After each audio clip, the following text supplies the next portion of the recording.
My name is Ryan.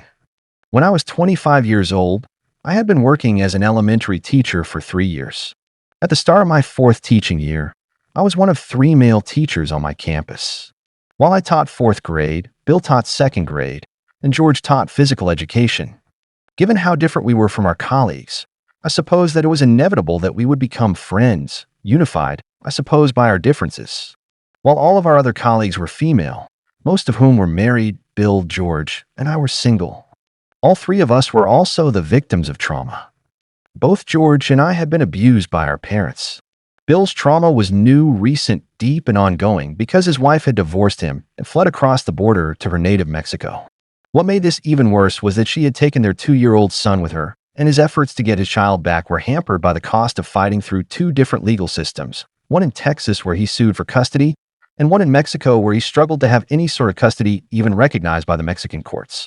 While I suppose that there may have been single women who had also been traumatized, asking people about this up front wasn't something that any of us would ever have done, given how very personal this information would have been. We only learned that each of us had issues with trauma after we had gotten to know one another. Since none of us were dating and didn't have anywhere else to be, on Friday nights after work, we usually went out to dinner. Sometimes we went to the Olive Garden. Sometimes we went to the Outback Steakhouse.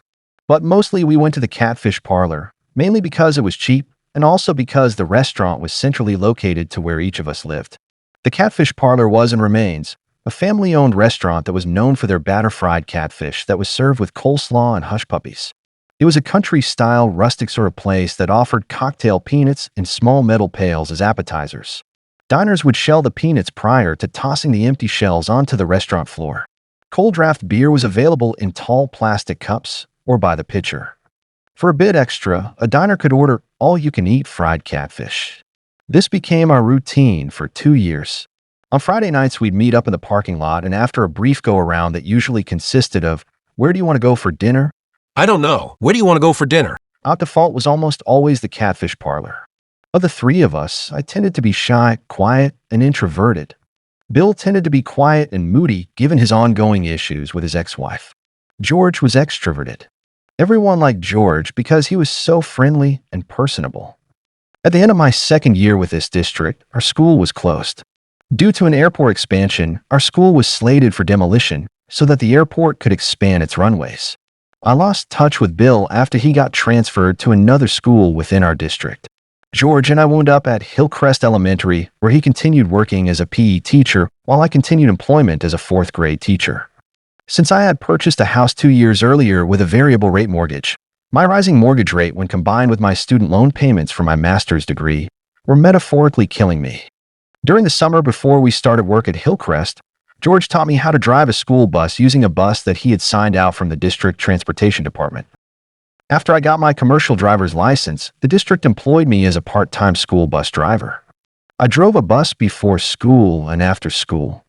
The extra money helped keep me afloat, though I was still pretty much living from paycheck to paycheck. Sometime during our first year at Hillcrest, things began to change with George. The administrative staff at Hillcrest had discovered that George had a secret talent. He was a kid whisperer of the sort who could work with children from troubled families. While playing basketball with them in the gym after school, he could totally talk to them, eventually flipping their attitudes, changing angry rule-breaking students for being stubbornly defiant to becoming quietly compliant. As the school administration stepped up sending him challenging students for unofficial private counseling sessions, George stopped dining out with me after work on Friday. Instead of joining me at the Catfish Parlor, he began taking one or more boys off campus for dinner that was followed by a night of bowling or miniature golf. I remember telling George that this was a bad idea because if anything were to happen, he'd be out on a metaphorical limb since what he was doing wasn't an officially sanctioned school event. If he were to have a car accident, he could be held liable for anything that happened to the child. George laughed and told me not to worry. He claimed that what he was doing with these kids was more important than our weekly dinners. He also reminded me that as a commercially licensed school bus driver, he had taken a defensive driving course and was much more safe than the average driver. Why don't you join us for dinner? He asked after a few weeks. This Friday we're going to a go-kart track after dinner. You could join us. I turned down the invitation. After having spent a week teaching fourth grade, I would have liked having had an adult conversation with George. I didn't want to have to mind my P's and Q's with a child at our table. After having spent all week with my students, I had no interest in hanging out with one or more students after school. Since I was very much aware of liability concerns, I really didn't want to have anything to do with children off campus, especially since these activities were not officially sanctioned school events. It's your loss. Who then suggested that I was being a bit selfish. I don't know about you, but teaching for me is a calling. I'm called to help children whenever and wherever I can. Then why not join Big Brother? I suggested. Through Big Brother, you could help some troubled kids, and you'd also have liability coverage. Again with the liability. I don't understand why you're so fearful of giving something of yourself off campus. What you call fearful, I call common sense, I retorted. Lord knows that we don't have much other than our personal reputations. If our reputation was ever to be called into question, that'd be it for our teaching career. George sighed and told me that I worried too much. Our weekly dinner sessions ended. Since I'm a creature of habit and enjoy dining out on Friday, I started going to the Outback Steakhouse after work. Since there was an Outback near a Barnes & Noble, I would stop at the bookstore prior to going to the restaurant so that I could get a book to read during dinner. In the meanwhile, George continued working with his children. In time, he began spending weekends with them. With the permission of their parents, he sometimes kept kids overnight, taking them down to San Antonio to watch a game of hockey or to play laser tag. The faculty and school administration knew that he was doing this because he would tell us about his weekend activities during lunch. Although many of us raised our eyebrows at the cost of meals, tickets, fuel, and lodgings, nobody said anything. "Oh, that's just George," some people would say. "He's generous to a fault. Someday, he's going to make a wonderful father." In retrospect, I think that the real reason that nobody said anything was because George was taking children with disciplinary issues and turning them into AB honor roll students.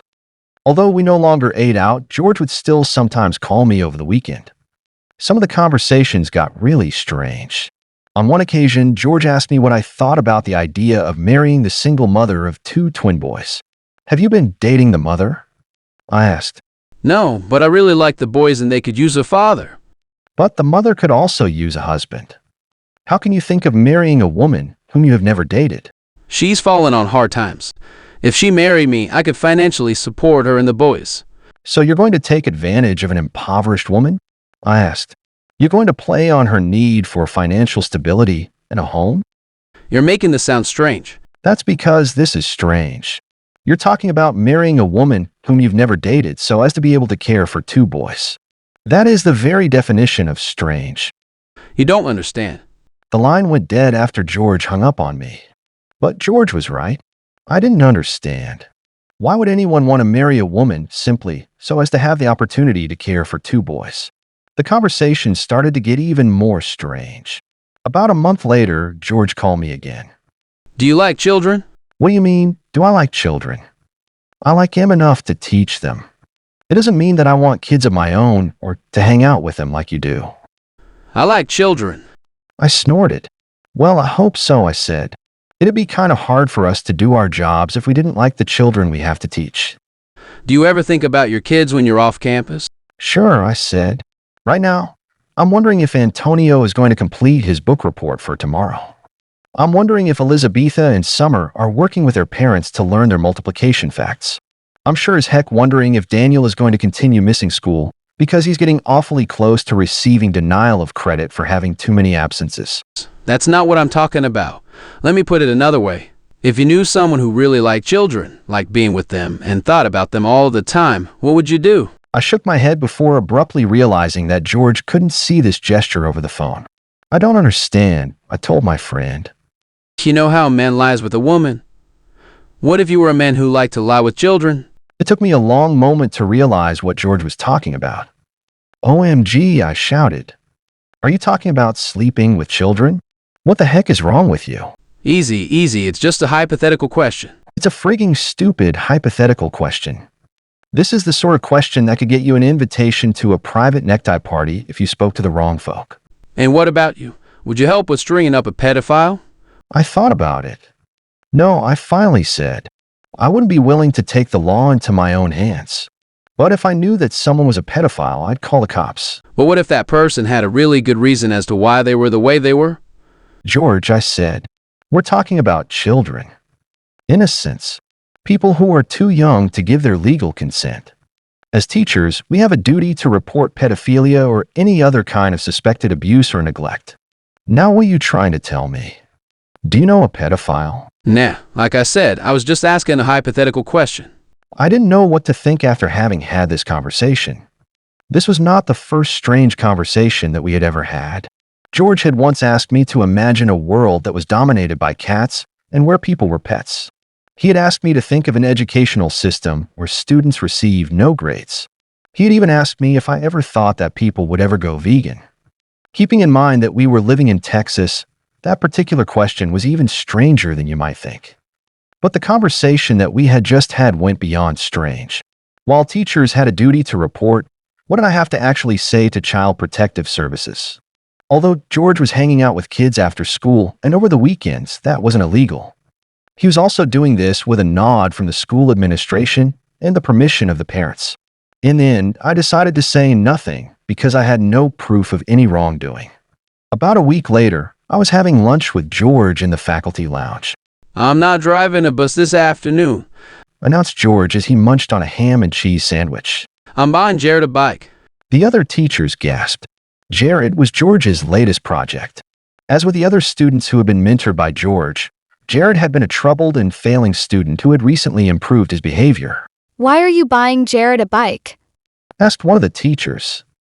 He deserves a reward. Don't you give out rewards in your class? The woman sniffed. I give out scratch and sniff stickers, not bicycles. Do you have any idea what a bicycle costs? Absolutely.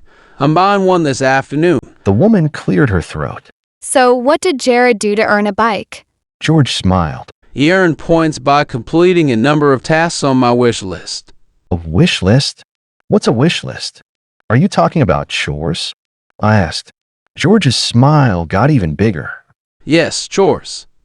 It would not be until 2 years later that we would learn what he had meant by chores. As time progressed, George became even more distant.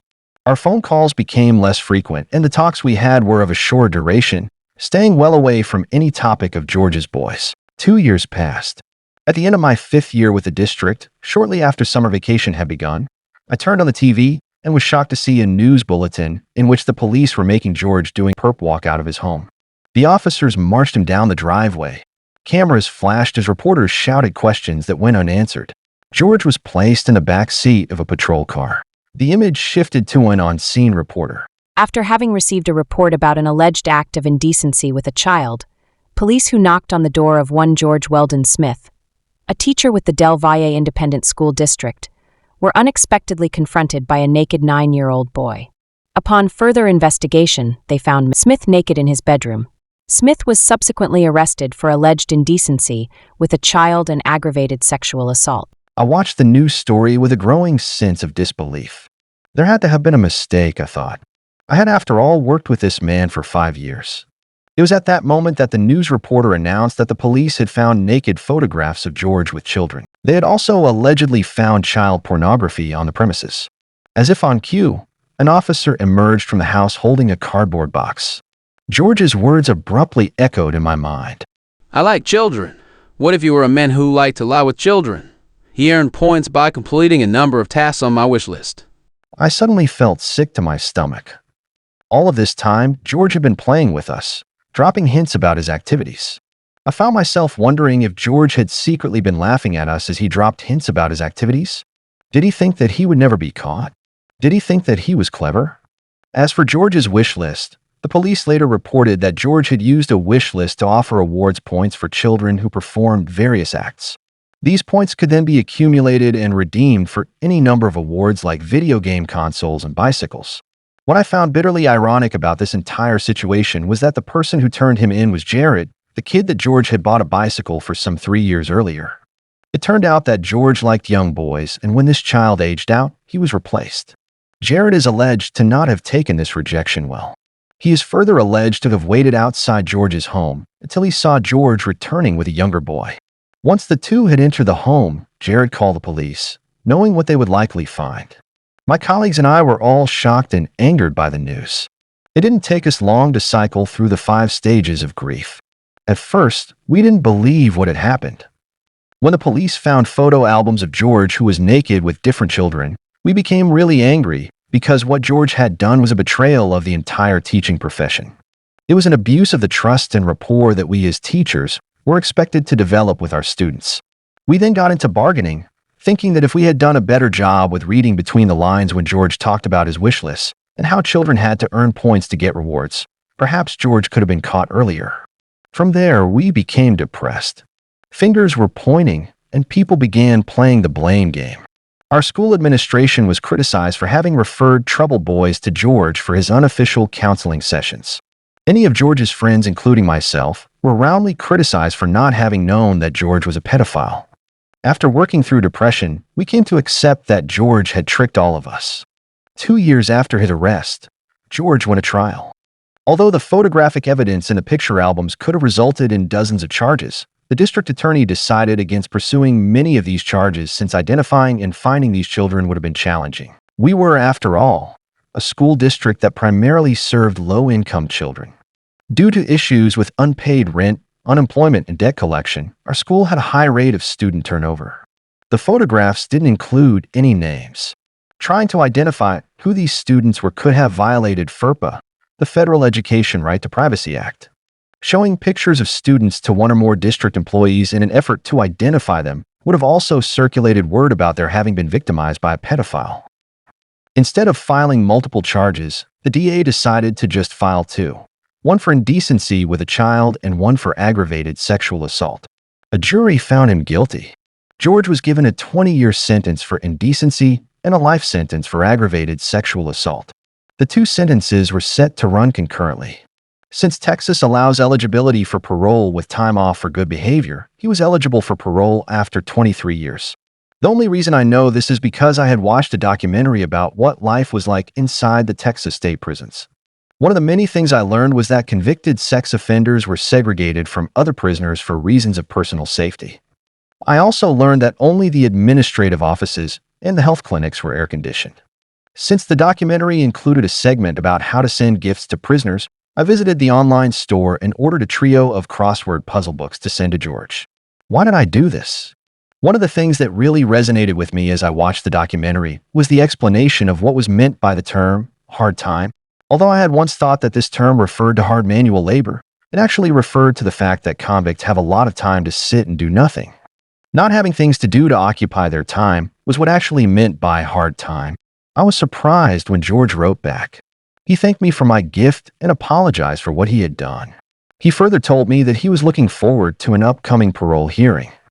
In looking for news about his parole hearing, I found that the district attorney had filed a petition in Travis County alleging that George was subject to civil commitment as a sexually violent predator. Texas is one of 20 states that allows sexual offenders to be involuntarily committed. In Texas, under the Texas Health and Safety Code, an individual may be committed as a sexually violent predator if they have a conviction for a sexually violent offense, have a diagnosable mental disorder, and have been assessed by a forensic psychologist or psychiatrist for being at risk for becoming a repeat offender. Although George was released from state prison in 2016, he was subsequently committed to the Billy Clayton Center in Littlefield, Texas. Out of the 350 men who have been committed to Littlefield since the center opened in 2015, only 5 have ever been released. Half of the patients who were sent to Littlefield have also been returned to prison for having violated program rules.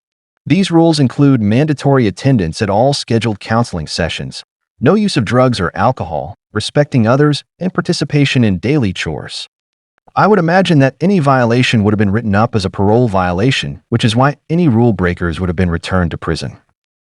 As far as I know, George remains in Littlefield. Since pedophilia is deeply ingrained in one's psyche, and there is no known cure, this is why sex offenders are rarely released from involuntary convictions to treatment centers. People sometimes tell me that I ought to have known that George was a pedophile. Since I never visited George's home and had never associated with him off campus when he was hanging out with children, I never saw him with kids outside of school. George, like many pedophiles, was an expert at hiding in plain sight. While badly written novels often have pedophiles lurking in dark alleys, the reality is that most such people look and act completely normal. They're masters of deception and social camouflage. Some estimates have even claimed that only 50% of all pedophiles are ever caught. Had George not been turned in by a former victim, who knows how much longer he might have gotten away with his crimes. As of the production date of this video, George has now been in Littlefield for 9 years. I personally hope that he is never released, at least until he's so old and infirm that he will not pose a danger to any child. Have you ever had a friend or colleague who turned out to be a criminal? In looking back upon what happened, have you ever second-guessed yourself, thinking that if you had just been more observant, that you would have known? Have you ever felt a sense of betrayal after your friend or colleague was caught? How do you feel about what happened? How did you work through your emotions in understanding and accepting what happened? Please share your thoughts in the comments. If you found this video interesting and would like to support this channel, I'd appreciate it if you could hit the like and subscribe buttons. Thank you for having watched this video.